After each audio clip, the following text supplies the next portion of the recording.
I don't know if that's gonna help or not.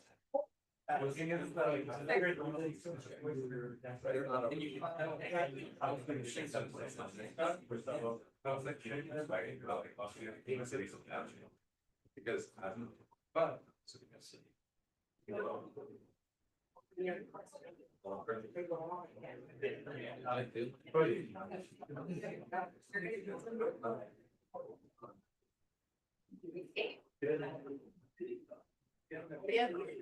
Yes. Eu ligo no Master Chief.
Recording in progress.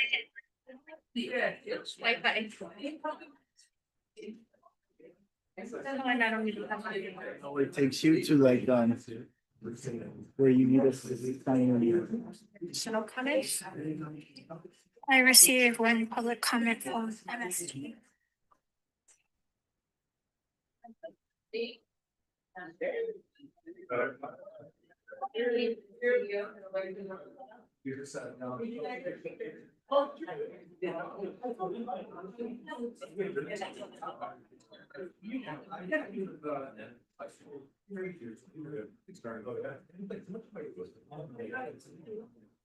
They're doing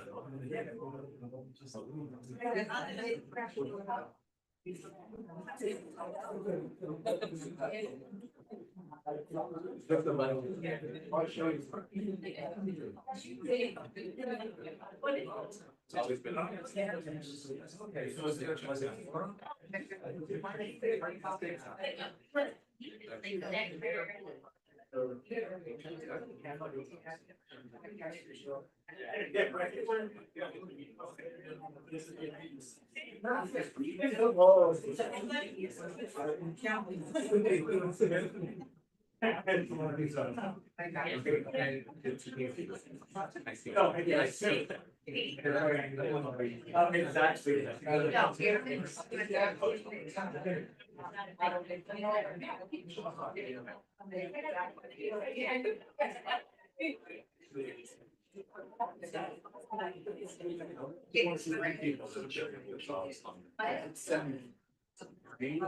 She flies and my brother.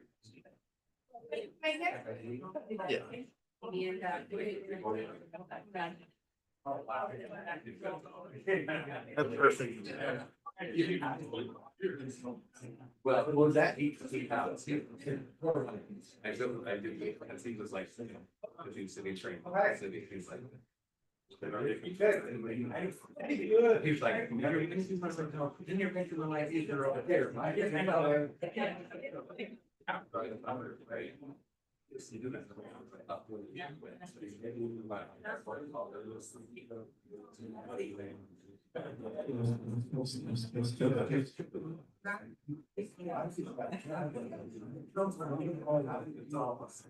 Why are we gonna do that?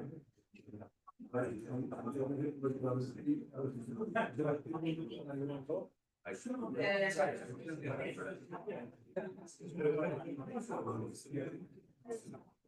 Yeah. Oh, really?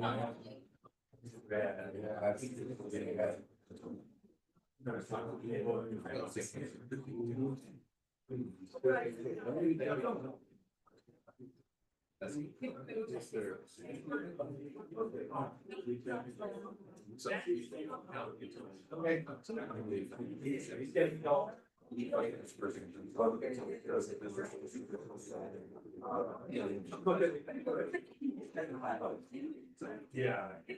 So.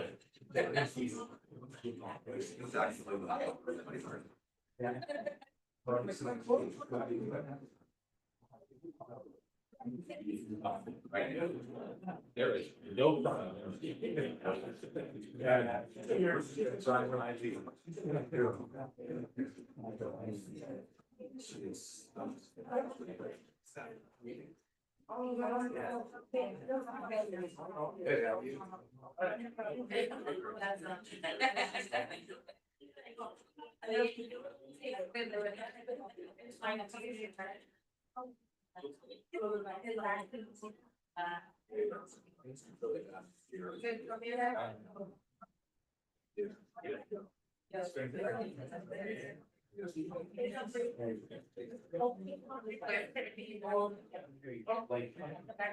For all your stuff. Yeah. Oh.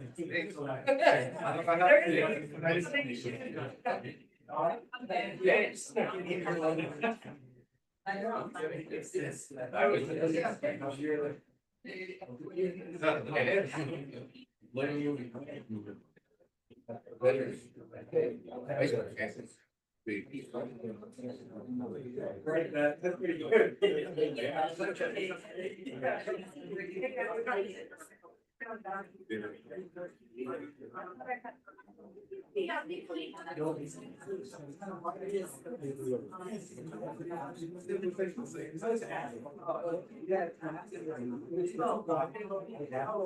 Yeah. So.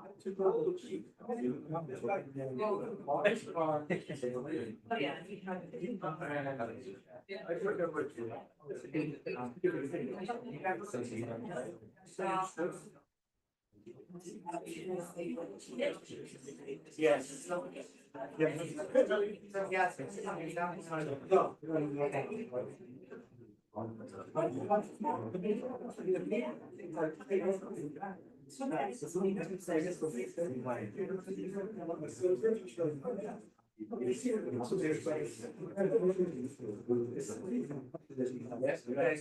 I'm not sure this is happening. Oh, no. No, he actually. Yeah.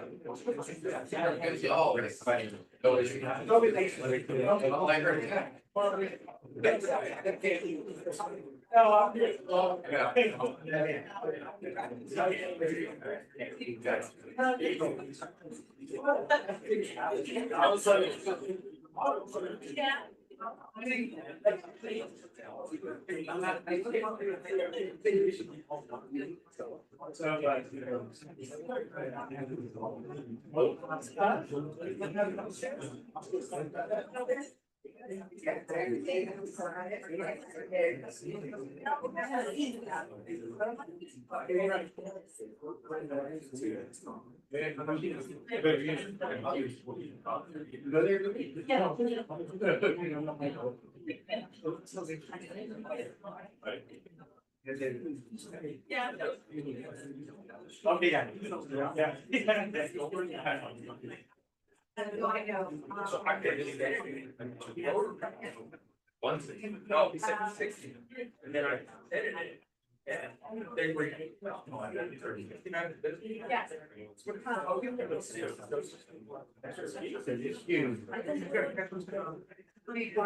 Yeah.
just, there are refreshments and after the show today, after the address, we will, we have the table, so we would invite you to talk to each of our departments and learn a bit more about what we're doing. I did want our interpreter to explain in Spanish how to get interpretation.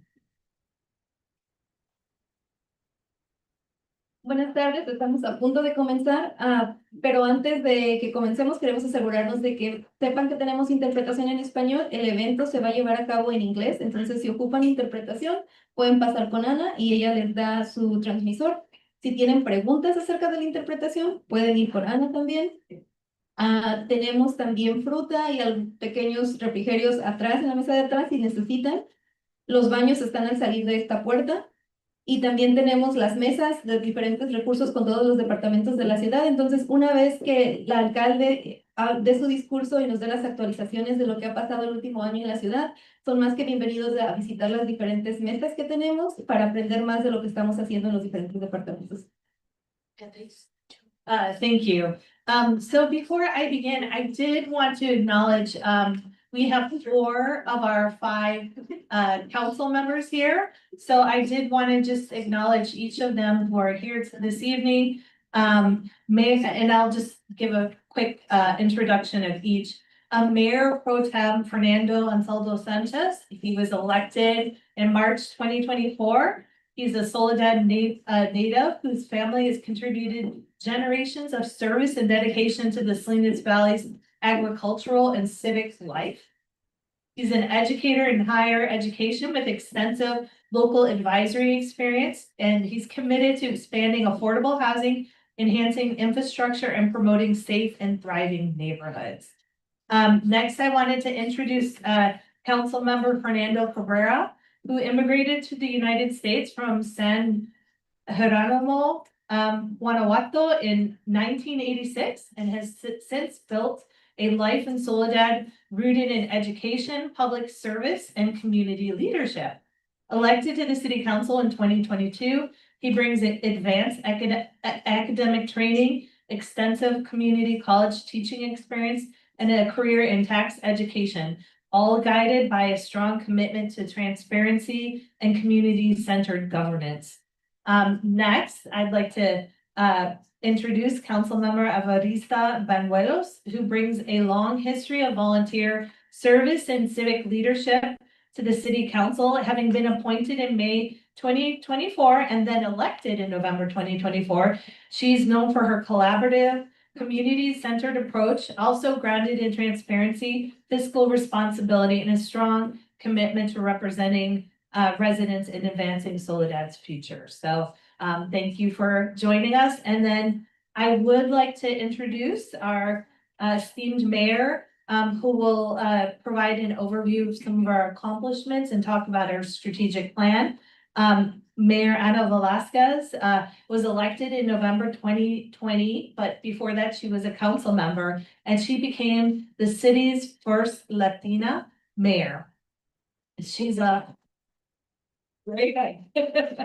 She's a lifelong Soledad resident whose roots in the Salinas Valley and upbringing by farm worker parents shaped a deep commitment to community service, equity, and opportunity. With more than 20 years of experience in local government, including service on the Soledad City Council and as district director for State Senator Ana Caballero, she brings proven leadership, policy expertise, and a strong record in affordable housing, fiscal stewardship, and regional collaboration.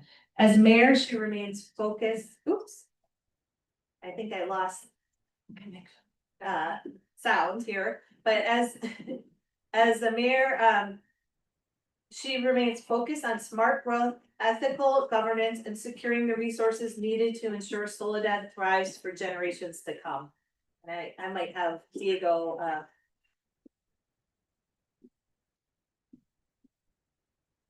sorry about that. Oh, we're back on. So with that, I'd like to introduce Mayor Ana Velasquez.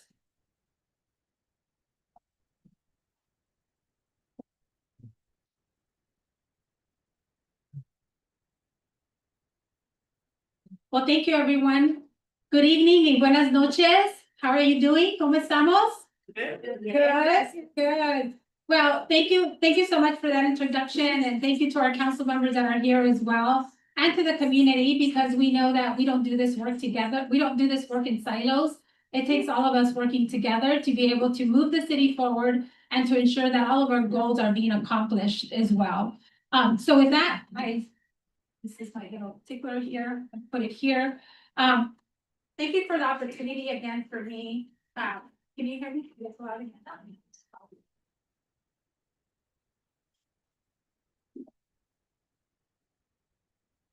Okay. Can you hear me now? Yes. Okay.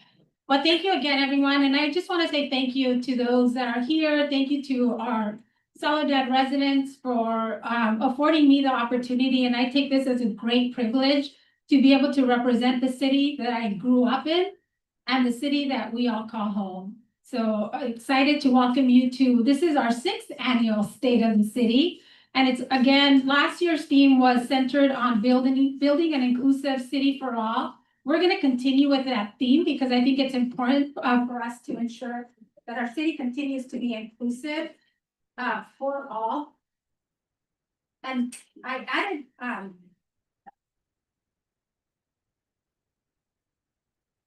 added, a little bit more on that specific theme, which is really centered. I think as we move forward, it's really centered on shared opportunities and progress for all. So as we continue, that's what we'll continue with our method and our mission. So I know that there was some of the housekeeping items that Megan already provided, but just I want to let everyone know that this event is being streamed on our city's YouTube and our Facebook. So for those that aren't able to be here, thank you if you're tuning in to us as well. So can you still hear me so I can continue? Yeah. Okay. Well, tonight I will focus on my remarks on the 10 strategic goals that were approved by the City Council in 2025. You may think that these are a lot of goals. When we looked at them, we said 10, that's a lot. But as you know, and as well as I know, that Soledad's always been really ambitious. The city staff and our city residents are ambitious, progressive, and hardworking. So we are committed to getting this done. So we have 10 goals, and let me just, I think I have my clicker here.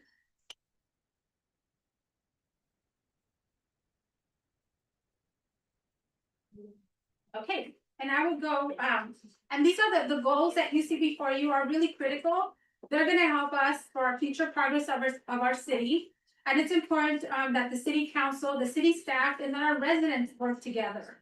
And for the upcoming years, and to be able to ensure that all of the accomplishments that are in our city, and our strategic goals really are meeting the needs of all of our residents, our businesses, our local organizations that support Soledad, and everyone who calls Soledad. So Megan, our city manager, will be providing some of the key highlights as well in terms of our 2025 accomplishments and also our initiatives beyond 2026. So you may not hear all about the projects that we're doing tonight because we have a lot of projects that the city is undertaking.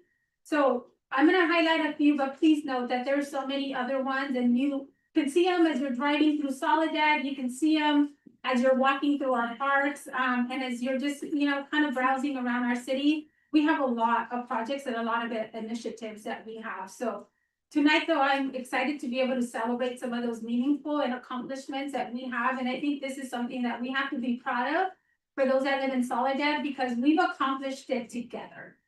As I said, we don't do this in silos. It takes all of us. So thank you to our residents, our staff, our team, and everyone who supported accomplishing these goals that we have. Now, also, before I move on, I know we did a recognition for our dignitaries, our city council members, but I want to see if I don't think I see our Soledad Youth Council here. They're in a meeting. They're in a meeting. Okay, well, they're in a meeting, but I do want to do a shout out to them because they've been really instrumental also in supporting the city and also supporting our residents to be able to accomplish our goals. And as a city council, for us, it's really important to have youth at the table to make sure that their voices are represented as well. So if you can just help me to be able to, they're not here, but give them a big shout out and a big round of applause.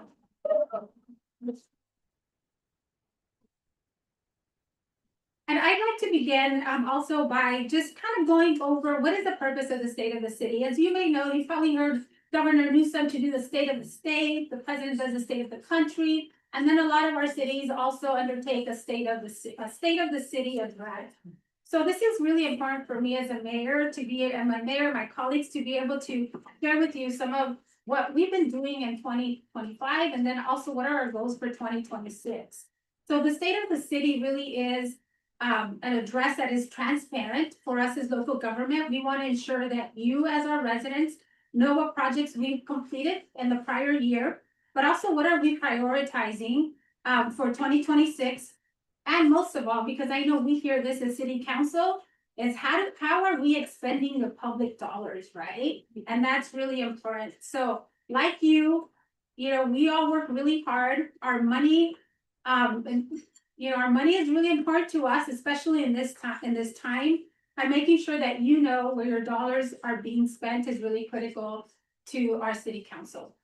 So tonight you will hear some of the brief highlights again from the departments and sharing just a little of some of what we've been accomplishing, what we accomplished last year and what we have moving forward in 2025.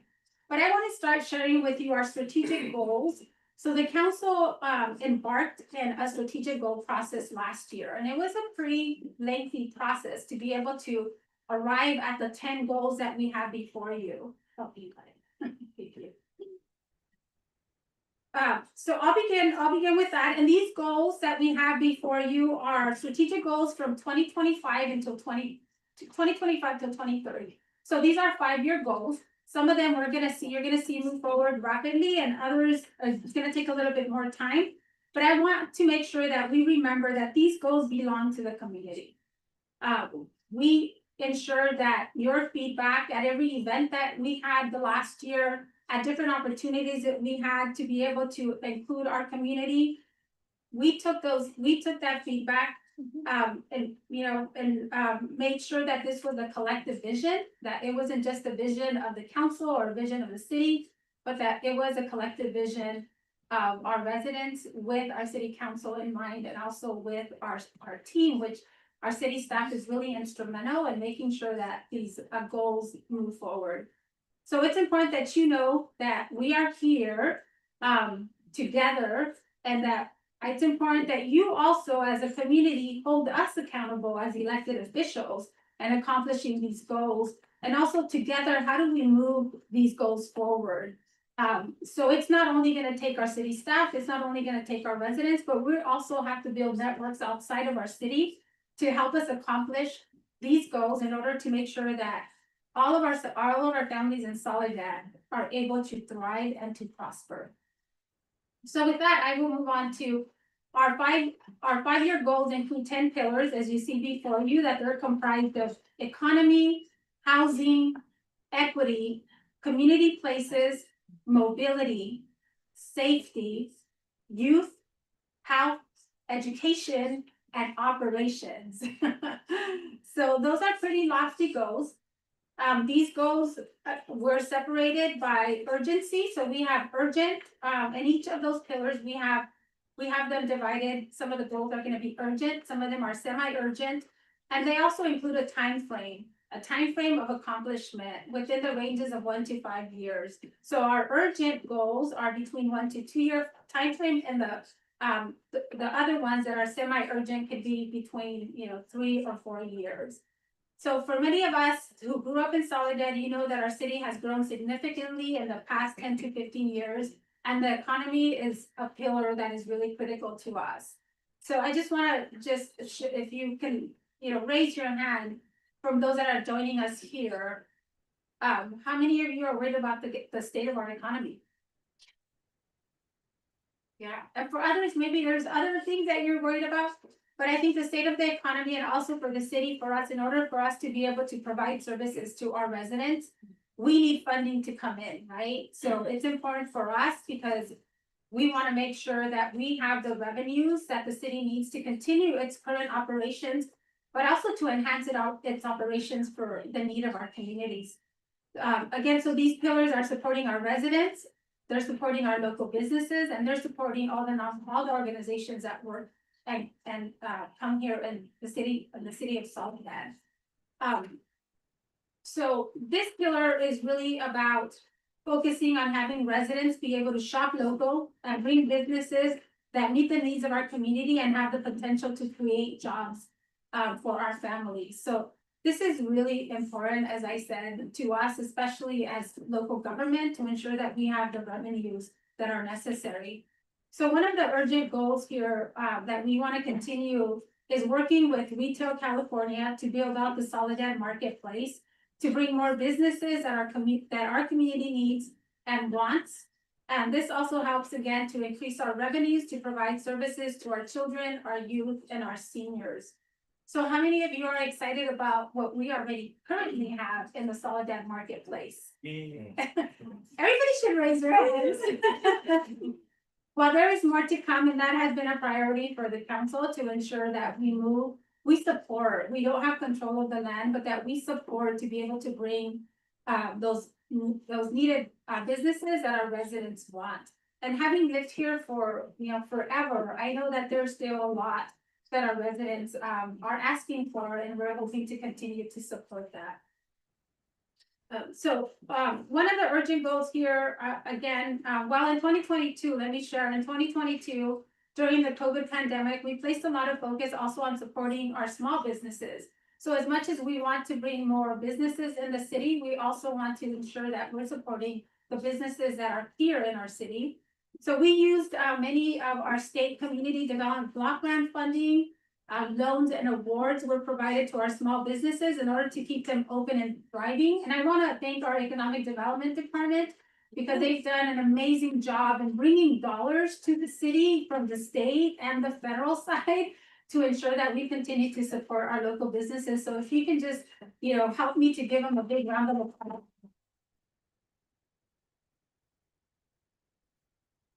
So as we're focused on our small businesses this year, as you may have seen, we're also focusing on our micro businesses that we know there's a lot of local entrepreneurs that are doing amazing, work and products.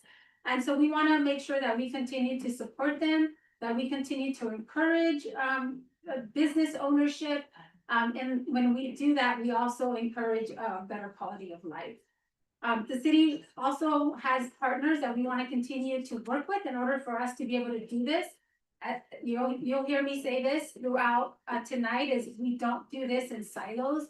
We need partners to help us. So we will continue to work with our partners at Pajaro CDC and the Monterey County Business Council and also the Soledad Chamber of Commerce to bring more resources and funding, as we know that our small businesses are the backbone of our city, our state, and our economy. So we need your help, though. We need you to shop local. So as much as you can, it's really important to be able to shop local and ensure that our businesses continue to thrive and that they don't have to close their doors because we're not supporting them. So I'm asking that it's really a priority to ensure that we are keeping our dollars here.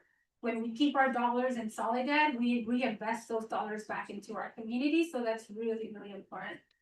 So our next goal that I want to focus on, and don't worry, I'm not going to focus on all the 10 goals. So you're not going to hear me speak about all of them.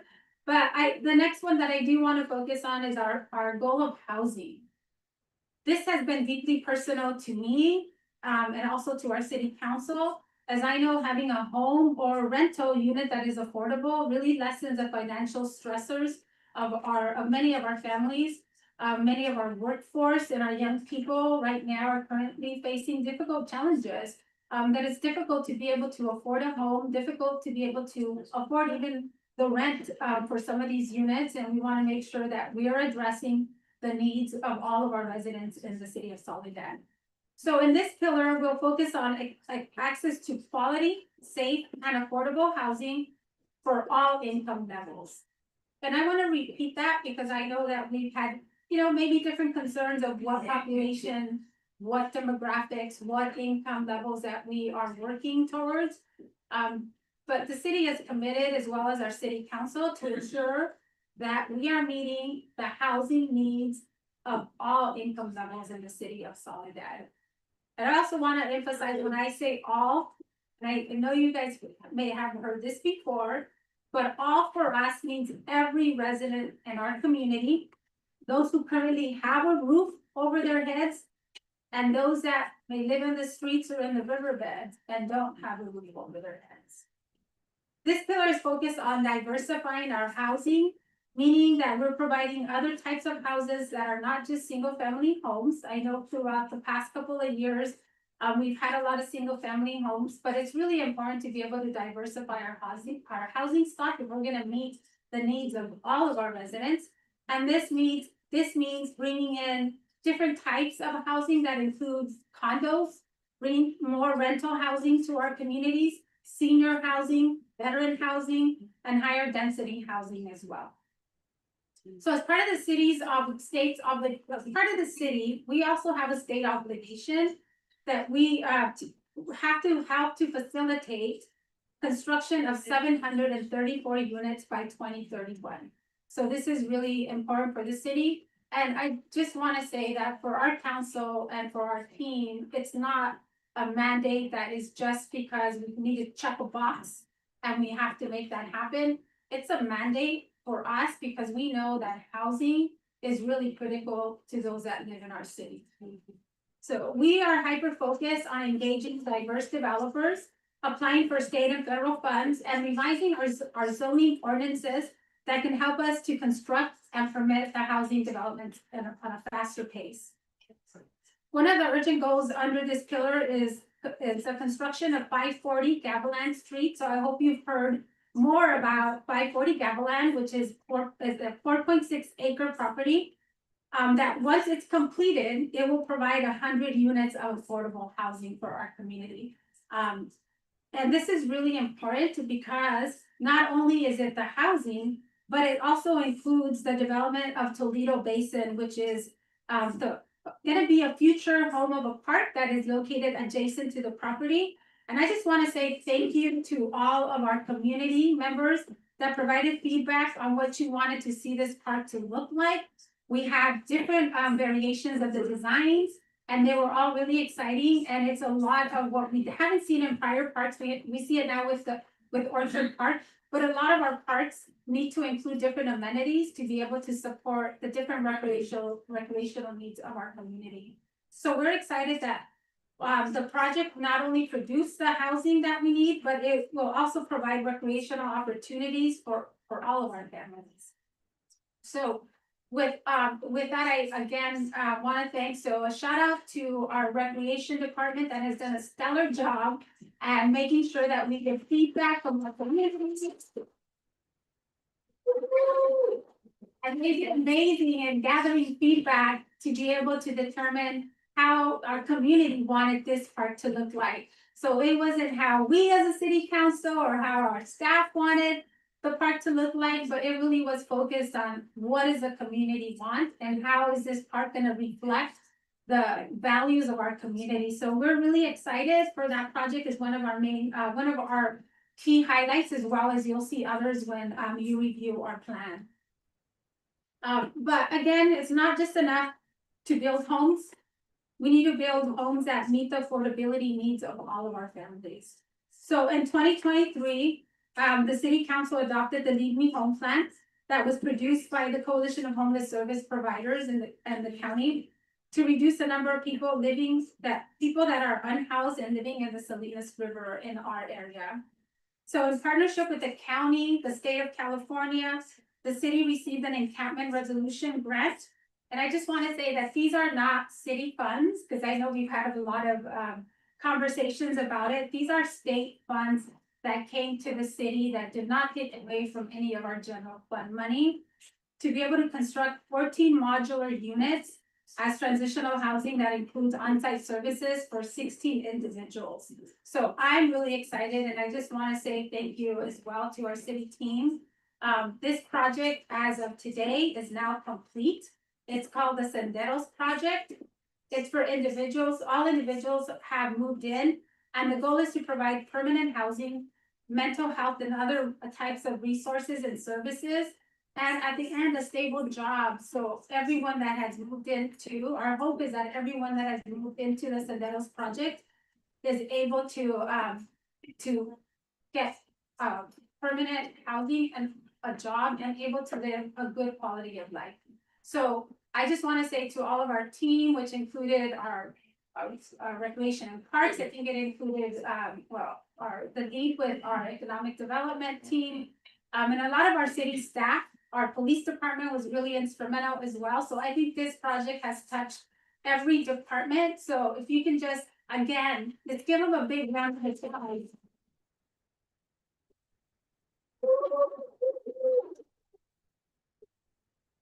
So again, I just have to say this, I know this was, somewhat of a controversial project, we had a lot of feedback.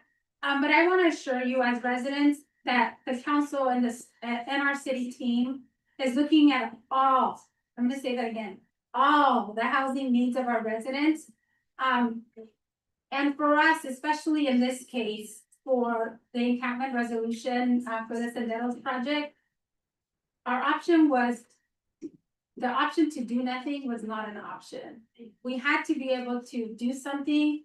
We provided, the funds were provided by the state, and it was really critical for us to ensure that every person in the city of Soledad has a home and a dignified place to go to sleep at night.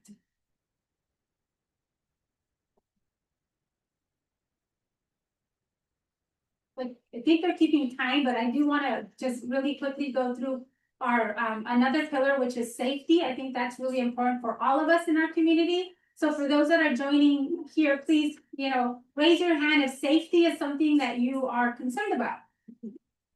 Thank you. Yes, that's a really important pillar. And so under the pillar of safety, it prioritizes our safety and our street safety, roadways, pedestrian, bike lanes, public safety, police, fire, and making sure that our city is resilient, protected from future environmental and climate risks. So you will hear more about the past and current initiatives that we have with our public safety, but I do want to highlight one of the urgent goals under this pillar, which is continuing to strengthen our community trust and public safety by continuing our community policing efforts and building proactive partnerships that can help us bring public safety resources to our communities. So urgent is to continue the community outreach between our police, our fire department, and in collaboration also with our immigrant advocacy groups to address the current fear experienced by many of our mixed status families and also the families that we have that are undocumented. So all initiatives will focus on transparency, accessibility, and cultural understanding, ensuring that every resident, regardless of their background, immigration status, feels safe and is comfortable interacting with our police department and our public safety personnel. So here I do want to make sure that we give a round of applause to our police, public safety, police personnel, and also our fire personnel. It's been really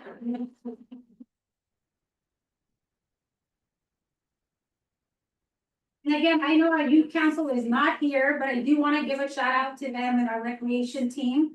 Because they have prioritized public safety for pedestrians and our roadways, and they'll be working with our police department, our fire department, and other regional organizations to raise awareness and help make Soledad a safe and walkable community for all. So I know they're not here, but again, another shout out to our youth council. But we also need your help. We need the community's help to make sure that Soledad continues to be safe.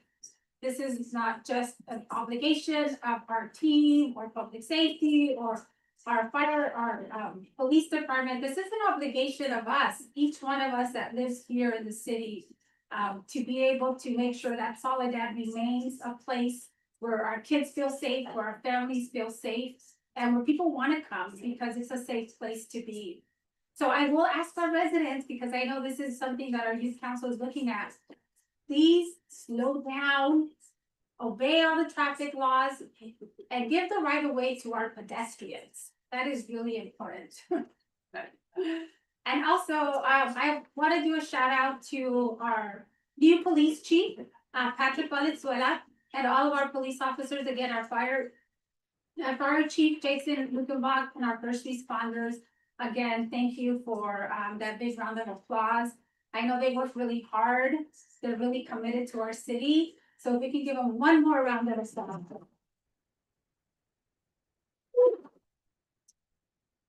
I'm almost at the conclusion. Just want to let you know also to view all of our goals. We're using now you can view this, let me, sure. There you go. So every resident in the city of Soledad, we want to make sure that you know what is in each of those goals, what is the timeline to accomplish those goals, and what are those goals that you and us determine for them to be urgent and those that are semi-urgent. So if you are watching us, or if you're here, please make sure that you use the QR code to download our strategic plan that is in the city. It's also on our city website, and we will be doing updates on this as we're completing those goals. So please help us if you have concerns or if you have other priorities. It's really important that we hear from you as well. And hold us accountable, because this is really important. We do this for our community. These goals are not for us, for the council, or for the staff. These goals are for all of us collectively in order for us to really see Soledad continue to be that progressive city that we all love and that we cherish, right? So I want to make sure that you take a note of that. But I also want to say thank you again to our residents, our local nonprofits, our youth, our coaches, our volunteers, our local community clubs, the Lions Club, the Lioness Clubs, our Rotary, our businesses, our teachers, our veterans, our administrators, Hartnell College, and all of the community partners who help make Soledad a thriving community. So let's give everyone a big round of applause. Together, we'll continue to forge a bright future for Soledad. And in 2026, we will continue to celebrate our diversity, our cultures, and our traditions. We'll continue to honor our past, to cherish our present, and to embrace the potential of our future. We'll continue together to write the next 100 years of Soledad. The investments that we make today and tomorrow will help define our future and will help create opportunities to help our children and our families succeed and thrive wherever they go. So in closing, before I end, I do want to thank again all the city staff who works tirelessly each and every day to support our residents. And I think I shared my story. I worked for the city of Salinas, so I was a public servant for 20 years, and I continue my work with the state senator. It's about public, it's about service, and it's about making the life better for our communities. So with that, special thanks also to our community engagement team who coordinated the logistics for today, helped with the outreach, and also with the community resource fair. So a shout out to them as well for helping us coordinate this here today. And I'll say so with that, I'm proud to say that it's happening in Soledad.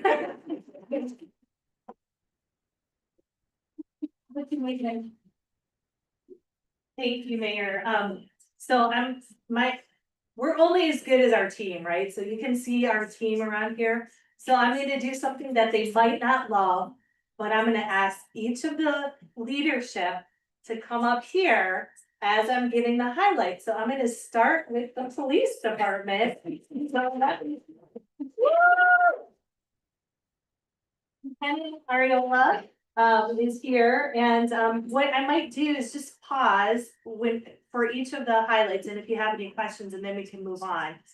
But I do want to acknowledge that we have a wonderful police department who's really steeped in community policing. That is what they want our residents to trust them, to know that they're there.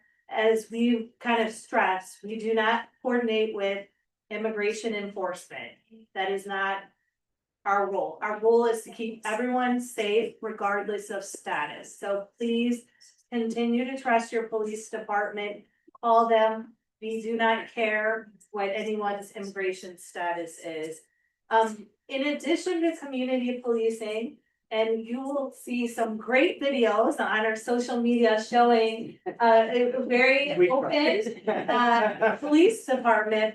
I think one thing that we're trying to do is obviously police officers are really stretched thin these days. So we're trying to maximize the police department by investing in technology. And so some of the highlights that you'll see is that we did invest quite a bit in technology, body worn cameras and other cameras to provide transparency and to actually solve crime. And we did successfully solve a crime when we had the theft that occurred at the bank, and we were able, I believe, Lieutenant Ariola, how?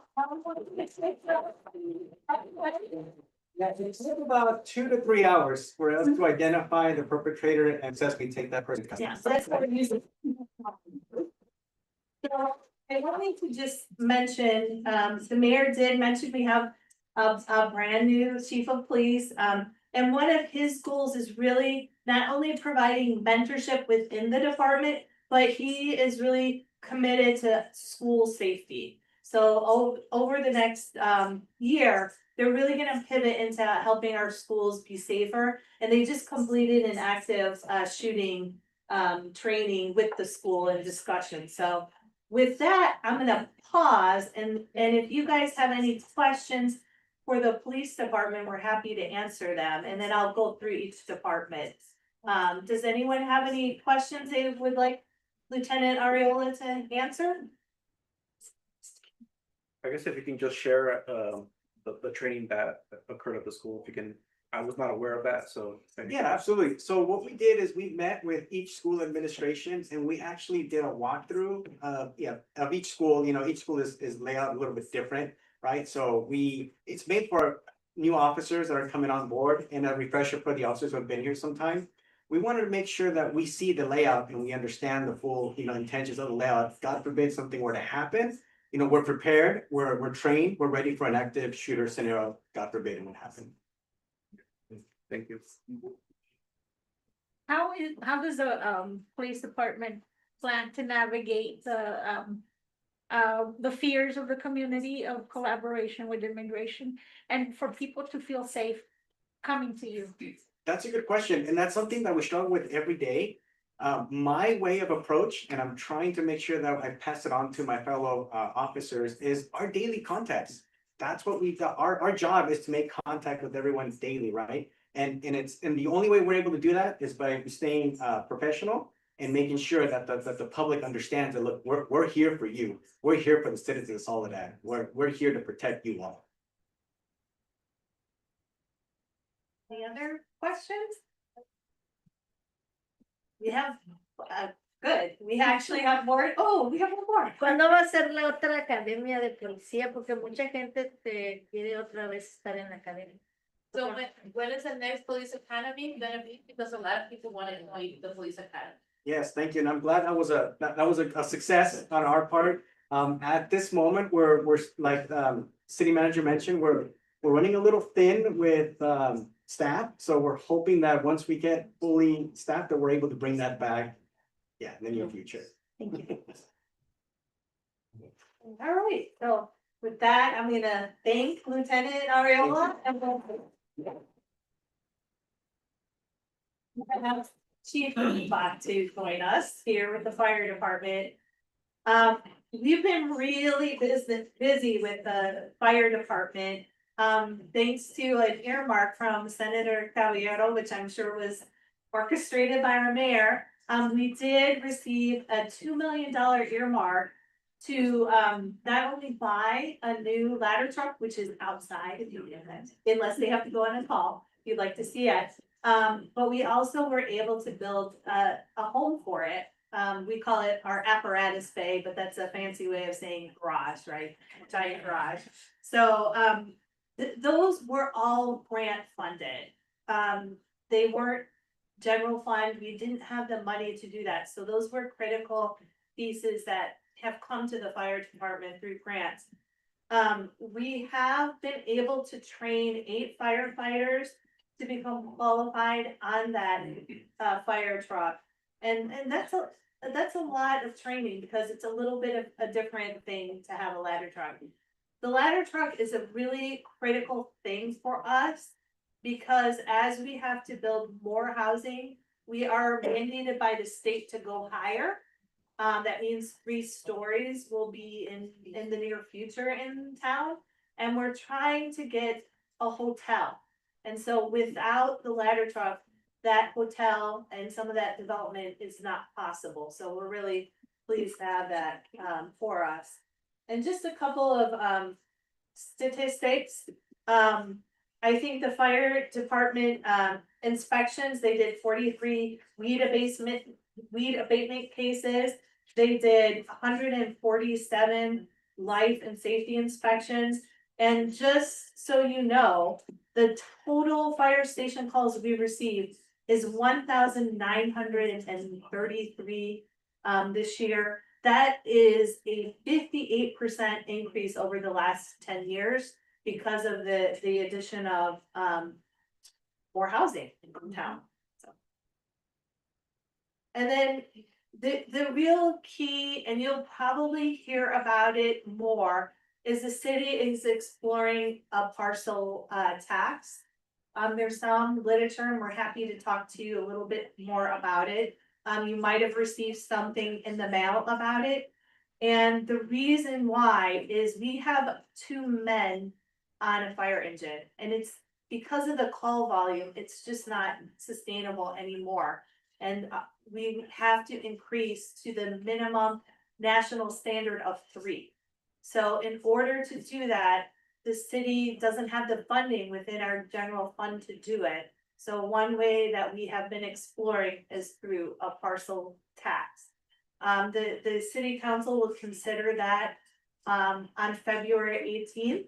And we have some literature for a single family house. I believe it would be $233 annually, so roughly about $20 a month for the emergency services and fire services to meet this standard. But we did want to let you know about that. That's our goal, is to increase staffing and to figure out a way to fund that, because that's what our community needs to keep safe. So with that, I will open it up for questions for Chief Lukenbach or anything I had to say. Anyone have questions? Okay. And you can feel free, I know it's kind of putting you on, stage, so after I'm done, you should talk to each of the departments. If you want to have a question, feel free to ask them. I'm gonna call Mike Howard.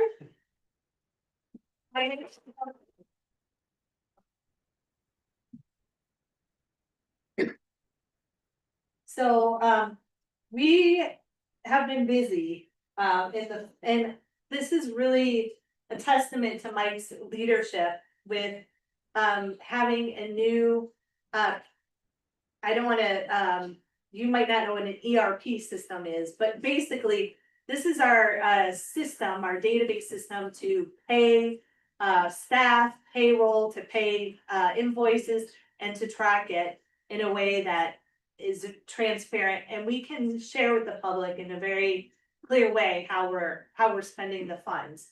And so we had to switch and upgrade that system and it was a lot of work, and Mike spent many hours in the early morning with our database person to do that. The finance department for 2 years in a row was able to bring over $2 million of investment income to the city. So we are really trying to be smart with the resources that we have. And then we have an online payment portal expansion so that we can have a one-stop shop for people to pay utility bills and we're working on the business license piece right now. And then moving forward, we really wanna focus on, grants management. And making sure that we can get more grants and spend them wisely.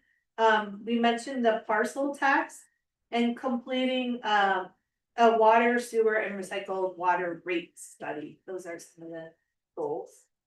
And with that, since I wanted to open it up, did anyone have questions for finance? No? Alright, you, Don, I'm gonna invite Don to come up here. So you're gonna see, and you have seen, I don't have to tell you how busy Public Works is, because you see all these projects going on. You saw the Front Street project, you see the water recycled project, you see some of the facility improvements that occurred at the community center, the app bay. They also have really focused on safety with the schools, and we've done a lot of small safety projects around North Streets and Anderson, West Street, and more to come on that. We're working to get more funding, but also this department has been really hard at work to ensure that our water and wastewater systems are safe and reliable, and they completed both a waters assessment and a sewer assessment. And the water assessment is going to be coming to council very soon, next week.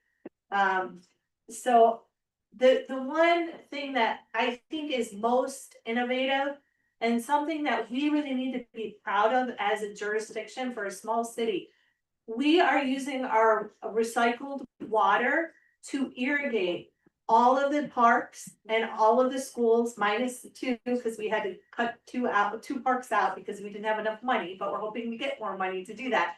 But that is a project that nobody else has done, so it's a real testament. $60 million in grants to do that. This again is a 100% grant funded project, so kudos to him and kudos to his team. So if anyone had some questions for Public Works. For floods, what plans do we have as when floods come in? We know that they're coming more frequently and more severe. How is the city preparing for us to, navigate that problem? So we have a very redundant storm drain system throughout town. I don't know if you see in the news when there is heavy rains, the other cities flood a lot, we have hardly any. That's because we're proactive. Before the rainy season, we go clean every storm drain. We bring sandbags in case there is any flooding that people have at their residence, they can put sandbags.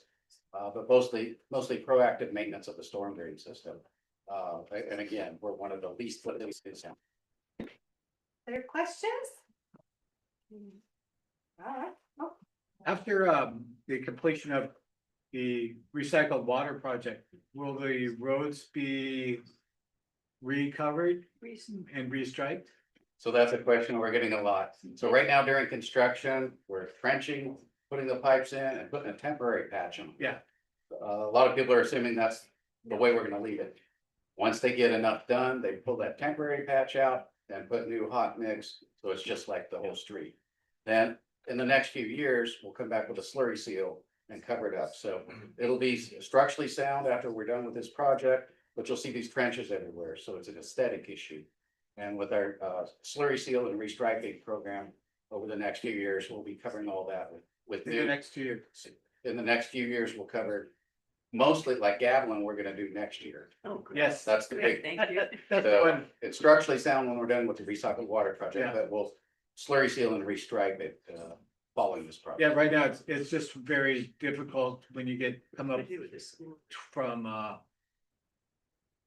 San Vicente all the way through to when you get up to Orchard, you can't see the lines at all. Yeah, so rather than, we have to do thermoplastic now, we don't just paint them, which is Right. like 8 times as expensive to paint. Rather than touch those up and then trench through them, and then do them again. Yeah. We're gonna finish this recycled water project and then get right on Gavilan. Oh, What can our citizens do to help doing something so that we don't have that much, things going through the toilets and stuff like that, like. So that's a big issue. Ever since the flushable wipes became popular, they are not flushable. They clog house sewer lines, they clog the sewer lines throughout town, and a mess at our treatment plant. So if people can do something else or not flush them, put them in the trash can, that would help. And then the other thing is grease. Fats, oils, and grease cause a lot of giant grease balls in our sewer system. So if you put that in the trash, that's a better place than down the drain. Oh, yes. You know, a lot of our residents and myself as a resident, are asking, would Public Works consider speed bumps? Yes. Speed bumps have pros and cons. We have one speed bump in town, and the people that live around it can say, "It really didn't do much good." And they hear a lot of brake noise, engine noise, cars still speed over it, and the racket of going over it. So we prefer to do a special enforcement area to try, and a lot of times the issue is like one driver. If we can catch that one driver, a lot of times that takes care of it. The other thing speed bumps do, if you put a speed bump up on this street, they go speeding down the next adjacent street. So enforcement and public outreach and education to promote people to just reduce their speeding, that does far more than speed bumps, because again, we can put those in, and we're probably gonna put a couple more in just as demonstrations. The people around them don't like them, and they're not really that effective. Yeah, and I was gonna say, that's some of our priority is actually, is working on those safety concerns, both from the enforcement side and some treatment. So next, I'm gonna let Don sit down and I'm gonna.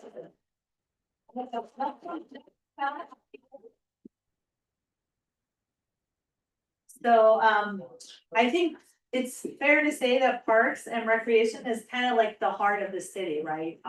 It's the special place where people have a lot of great, fond memories. And so Jessica has a really great, annual review at her table, so I really encourage you to look at it. But I do want to say, like, Jessica built this system that came back to the city in 2021 along with her staff. I mean, they have made this place a real incredible place to be. They've expanded tons of programming. We've hosted dozens of community events. And there's a real, I think all of the departments love being here and spend a lot of time and use the facility. But one of the things that I'd like to highlight about our department is it is a key part of youth mentorship. We employ about 40 part-time employees each year. And I did just want to mention, we have youth council, 3 youth council members here. So they're hard at work trying to work on public safety. So and I don't really have to read this, but you can see how the programs have grown. I mean, that's a tremendous, so that's worth it.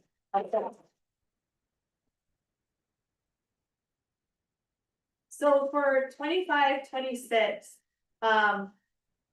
we are working on continuing access and affordability for all ages.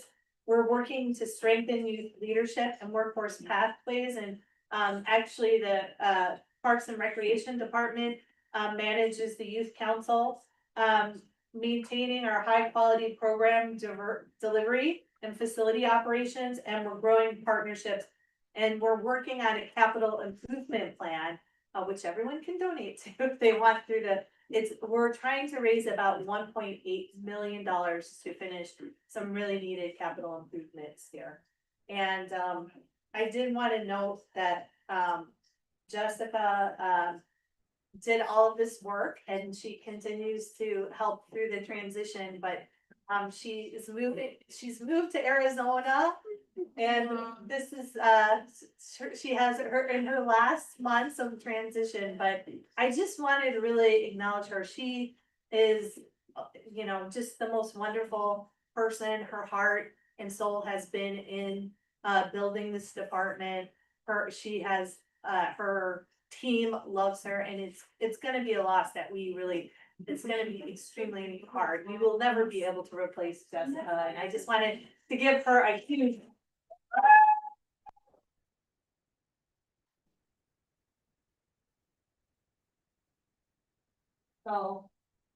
So sorry to see it. She's making me cry every time. Anyhow, next I want to call Beatrice Trujillo here. And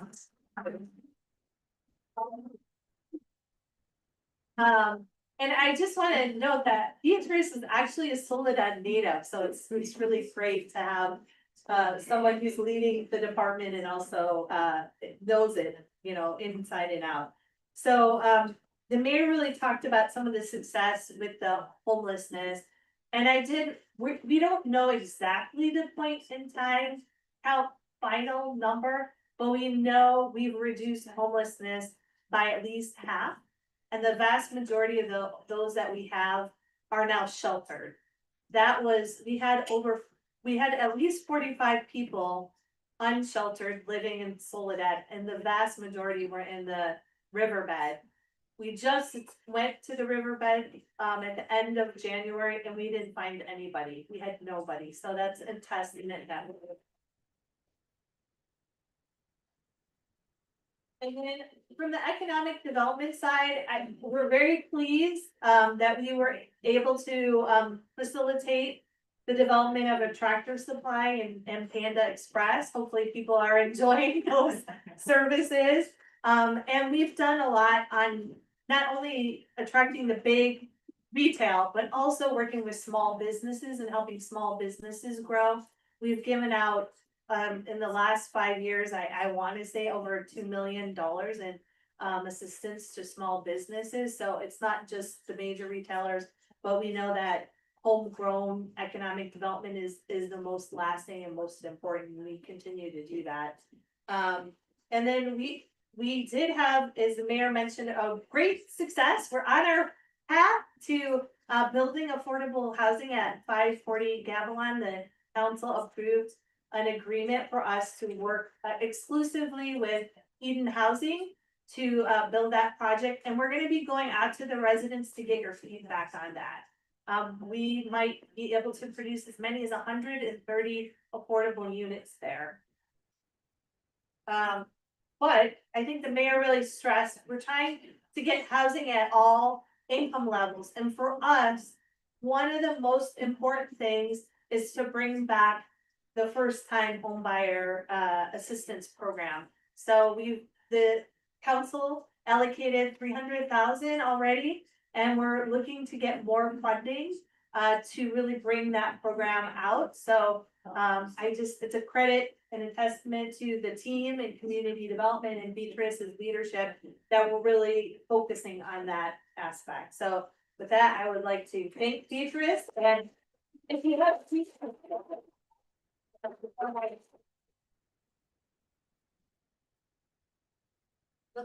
No. And I forgot, I dismissed Jessica without asking if anyone had questions for recreation and park. No question. You have a question? No question. No question, okay. And I'll let you, we're almost done. Thank you for bearing with us. Community engagement. We mentioned the youth council, which again, it's a partnership between recreation and community engagement. The Civics Academy, which we are trying to reestablish. And then if you've seen our social media page, I have to give Eric super credit for everything he has done on social media. I think he's really helped engage the residents. And Eric is taking pictures, so I might make him.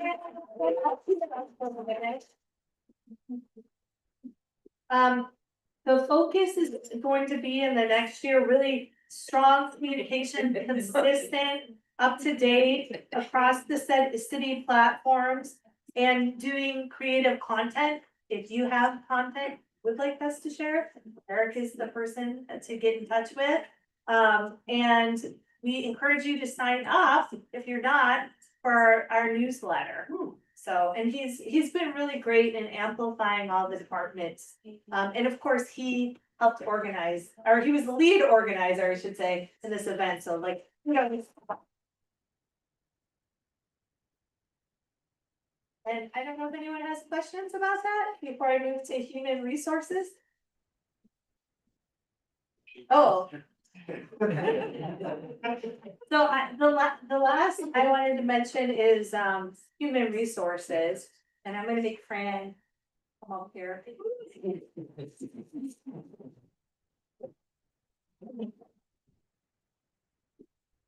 So if you have one person in the city that is most beloved, it is Fran.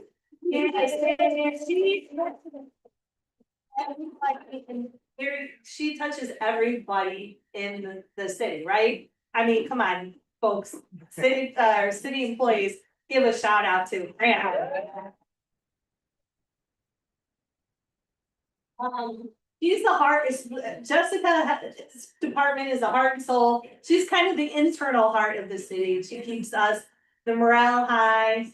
I have to say that I've worked with a lot of human resource managers in my career, and Fran is the best by far.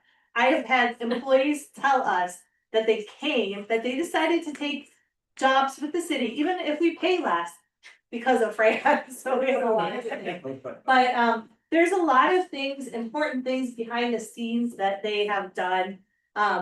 Most importantly, we did adopt our personnel manual, which was quite an undertaking this past year.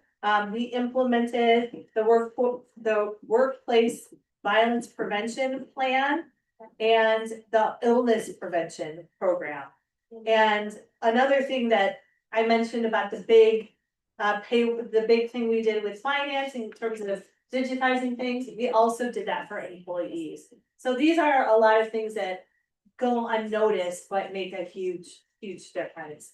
And then we have to go through our labor negotiations again. So that's something that we will work with in human resources. But at the end of the day, this is a lady that finds us all the great employees that we have, helps retain them, helps recruit them, brings them on board, and she really does make a huge difference for this city. So with that, yeah. Are we completed questions? And we're wrapping up. So there was one question. I just have one question for Public Works, because we hear it a lot. Can you explain to the public about another entry exit for the city? Yeah, and it's probably more of a planning item, but we are looking at it as part of the general plan.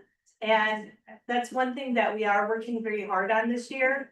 The challenge is it's not an easy thing to accomplish because, you know, there's property, there's very valuable agricultural land that we would have to acquire. And then we'd have to have Caltrans agreement. So we are looking at it, but it's definitely far into the future. With that, I'd like to conclude and encourage everyone to visit the departments and let the mayor say a few ending comments. Thank you so much.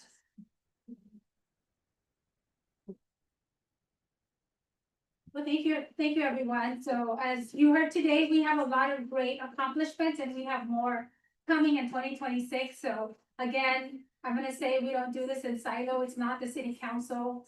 It's the city council, the staff working together and our residents working together to ensure that we're accomplishing our goals and that we're providing a safer, more inclusive and more transparent Soledad. So with that, before I end and you get to walk around for the departments, I know you guys maybe have seen this. We do have some Soledad swag. So I did bring a Soledad t-shirt, and I think what I want to do is make sure that we give it to, I'm gonna ask those that are here. We're gonna give it to the people that have been living in Soledad for the longest time. So let me start with 50. How many, or just one person, because I only have one t-shirt? Who's been living here in Soledad for 50 years? Miss Bell, come here.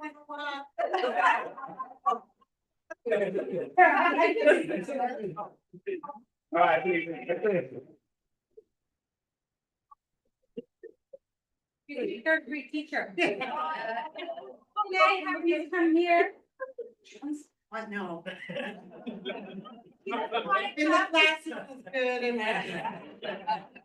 I would say congratulations, and I'm excited that she was able to take our t-shirt and our Soledad swag, because I'm gonna end with this story. Actually, Mr. Jack Francioni was a person that hired me. That was my first job. I worked in the Soledad Pharmacy when I was in high school.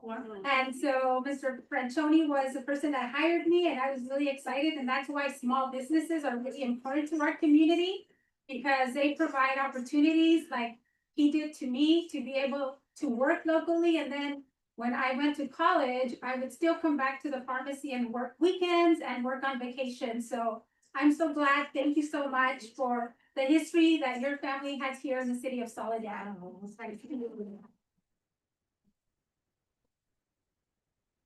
So with that, we will conclude, and we welcome everyone to stay and join us and ask questions from our department. Thank you again, Soledad. And again, it's happening in Soledad.